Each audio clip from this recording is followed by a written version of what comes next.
আজকের এই ভিডিওটা দেখার পর আপনারা আর কোনোদিনও ফুলকপি বানানোর পর ফুলকপির এই ডাঁটা কিন্তু ফেলে দেবেন না।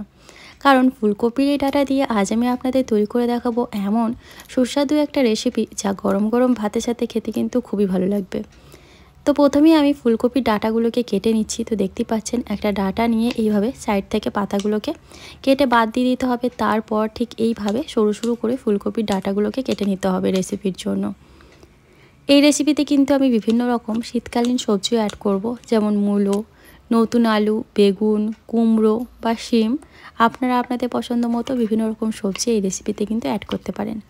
তো এইভাবে আমি ফুলকপির ডাঁটাগুলোকে কেটে নিচ্ছি। এখন দেখুন যে মোটা অংশটা আছে, এই মোটা অংশটার কিন্তু চারিদিকে খোসাটাকে ভালো করে এইভাবে বাদ দিয়ে দিতে হবে। তারপর ভেতরের যে নরম অংশটা আছে সেটাকে আমরা এরকম পিস পিস করে কেটে এটাও কিন্তু আমরা রেসিপিতে ব্যবহার করব।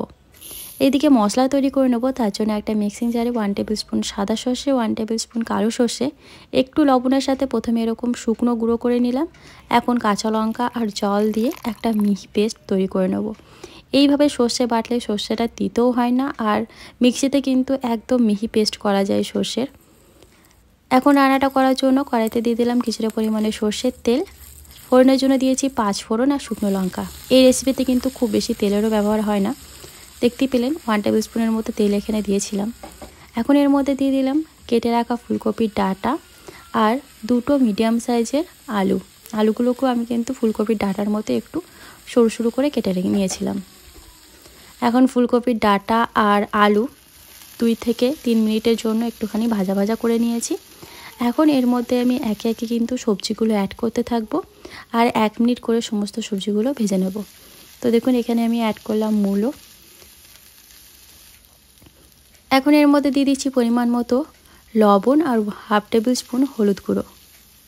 লবণ আর হলুদ সমস্ত সবজির মধ্যে ভালো করে মিশিয়ে নিচ্ছি। আর আমি কিন্তু ঢাকা চাপা দিয়ে দিয়ে সমস্ত সবজি ভালো করে ভেজে নিচ্ছি। এখন এর মধ্যে অ্যাড করছি বেগুন। ওই যে প্রথমে আমি বললাম আপনারা আপনাদের পছন্দ মতো বিভিন্ন রকম সবজি এর মধ্যে অ্যাড করতে পারেন। এরকম 5 মিশালি সবজি কিন্তু যত রকম সবজি দেওয়া যায় তাতে বেশি টেস্টি হয়। তো সব সবজি আমি মোটামুটি 4-5 মিনিটের মতো ভালো করে ভাজা ভাজা করে নিয়েছি। এখন এর মধ্যে দিয়ে দিলাম যে সর্ষেটা বেটে রেখেছিলাম, সেই সর্ষেটা দিয়ে কিছুক্ষণ নাড়াচাড়া করার পর এর মধ্যে আমি দিয়ে দেবো 1 কাপ পরিমাণ জল।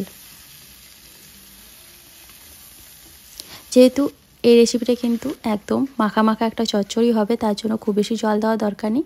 এখানে আমি 1 কাপ পরিমাণ জল দিয়ে ভালো করে নাড়াচাড়া করে ঢাকা চাপা দিয়ে সেদ্ধ হতে দিলাম। যখন সমস্ত সবজি খুব ভালো মতো সেদ্ধ হয়ে যাবে তখন একটুখানি এইভাবে নাড়াচাড়া করে একটু আমি ঘেটে ঘুটে দিচ্ছি, যাতে আলুগুলো একটুখানি ম্যাশ হয়ে যায় আর রেসিপিটা একদম থকথকে হয়ে আসে।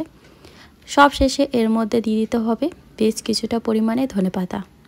তারপরে কিন্তু এটা আপনারা গরম গরম ভাতের সাথে পরিবেশন করতে পারেন ফুলকপির ডাঁটা দিয়ে এই 5 মিশালি চচ্চড়িটা। আজকের রেসিপিটি যদি আপনাদের ভালো লাগে তাহলে কিন্তু অবশ্যই ভিডিওতে একটা লাইক দিয়ে চ্যানেলটা সাবস্ক্রাইব করে আমার পাশে থাকবেন। আর অবশ্যই আমাকে কমেন্ট করে জানাতে পারেন আপনারা এরকম চচ্চড়ি আগে কোনো দিন বানিয়েছেন কিনা। আর যদি না বানিয়ে থাকেন তাহলে আমি আপনাদের বলবো অন্তত একবার এই চচ্চড়িটি বানিয়ে দেখবেন, আপনাদের সকলের ভীষণ পছন্দ হবে।